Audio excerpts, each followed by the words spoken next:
আসসালামু আলাইকুম dear learners.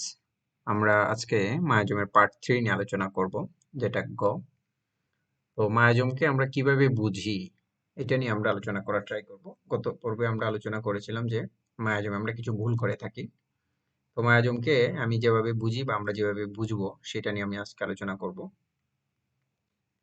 তো মনে করেন যে আমাদের ঘরের মেঝেতে পানি জমে থাকলে একসময় ওই স্থানটি স্যাঁতসেঁতে হয়ে যায়। মনে করেন যে আমার একটা বদ্ধ ঘরের মধ্যে আমি অনেক সময় পানি দ্বারা পরিপূর্ণ করে রাখলাম। তো দেখা গেল কি ওই রুমটা কিছু সময় পরে বা কিছুদিন পরে কি হয়ে যেতেছে, স্যাঁতসেঁতে হয়ে যেতেছে, কারণ ওই জায়গার মধ্যে আলো বাতাস কিছুই প্রবেশ করতে পারতেছে না। তো সেই ক্ষেত্রে কি হবে, ওই যে স্যাঁতসেঁতে জায়গা দীর্ঘদিন এরকম চলতে থাকার কারণে ওই জায়গার মধ্যে জীবাণু উৎপন্ন হবে বা ব্যাকটেরিয়া, নানান ধরনের জীবাণুর জন্ম হবে। তো এই যে জীবাণুগুলা, সেই জীবাণুগুলা কিন্তু আমরা দেখতে পাই না খালি চোখে। কিছু কিছু জীবাণু আছে যেগুলো আমরা দেখতে পাই, এবং কিছু কিছু জীবাণু আছে যেগুলো আমরা দেখতে পাই না মাইক্রোস্কোপ যন্ত্র দ্বারা, অথবা আমরা অণুবীক্ষণ যন্ত্র দ্বারা আমরা সেগুলো দেখতে পারি, কিন্তু খালি চোখে আমরা সেগুলো দেখতে পারি না। তো এই যে একটা বদ্ধ গড়ে স্যাঁতসেঁতে অবস্থা, কিছুদিন পানি জমে থাকার কারণে ওই যে স্যাঁতসেঁতে অবস্থার সৃষ্টি হইলো, জীবাণুর সৃষ্টি হইলো, ব্যাকটেরিয়ার সৃষ্টি হইলো, ঠিক আছে, যেগুলো আমরা খালি চোখে দেখতে পারি না। এই যে জীবাণুটা ওই জায়গায় উৎপন্ন হইলো, উৎপন্ন কেন হইলো? কারণ ওই জায়গাটা দীর্ঘদিন স্যাঁতসেঁতে থাকার কারণে ওই জায়গাটার মধ্যে জীবাণুটা কি হয়ে গেছে, উৎপন্ন হয়ে গেছে। আর আমরা ওইরকম একটা অনুকূল পরিবেশ তৈরি করে দিয়েছি। যদি আমরা বদ্ধ ঘরের মধ্যে পানি ঢেলে না রাখতাম দীর্ঘদিন, তাহলে কি হইতো, ওই জায়গাটা স্যাঁতসেঁতেও হইতো না, ওই জায়গার মধ্যে জীবাণুও তৈরি হইতো না। তার মানে ওই যে স্যাঁতসেঁতে ঘরের মধ্যে জীবাণুটা তৈরি হয়েছে, এই যে আমরা জীবাণু জন্মানোর জন্য যে একটা অনুকূল পরিবেশ পাওয়ার দরকার, সেই অনুকূল পরিবেশটা ওই জীবাণুটা পেয়ে গেছে।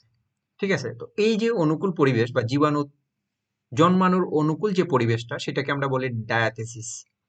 তো এই ডায়াথেসিসকে যে অদৃশ্য তৈরি করে তাকে মায়াজম বলে। তার মানে কি, এই ডায়াথেসিস যে অদৃশ্য জীবাণু, মানে ডায়াথেসিসটা হলো কি একটা অদৃশ্য জীবাণু। তাহলে এই ডায়াথেসিস যে অদৃশ্য জীবাণু তৈরি করে, ডায়াথেসিস নিজে কি করে, অদৃশ্য একটা জীবাণু তৈরি করে, তাকে আমরা মায়াজম বলি। কথাটা খুবই কঠিন লাগতেছে, বাট আমরা একটা উদাহরণের মাধ্যমে যদি আমরা দেখি, তাহলে এটা আমাদের আরো সহজে বোধগম্য হবে। যদি বলি আমি যে গাজীপুরে ভালো কাঁঠাল হয়, তাহলে আপনি গাজীপুরের যে কোনো স্থানে কাঁঠালের বীজ লাগাবেন, সেখানে কাঁঠাল গাছ জন্মাবে এবং ভালো কাঁঠাল হবে, প্রচুর কাঁঠাল হবে।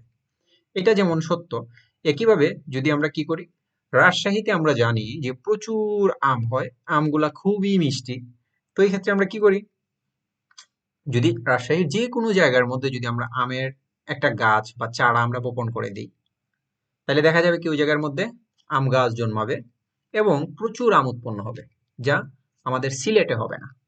তার মানে কি, বোঝা গেল যে সিলেটের মাটি আর আমাদের রাজশাহীর মাটির মধ্যে একটা পার্থক্য রয়েছে। ওকে, যদিও হয় তবে সেখানের মতো হবে না।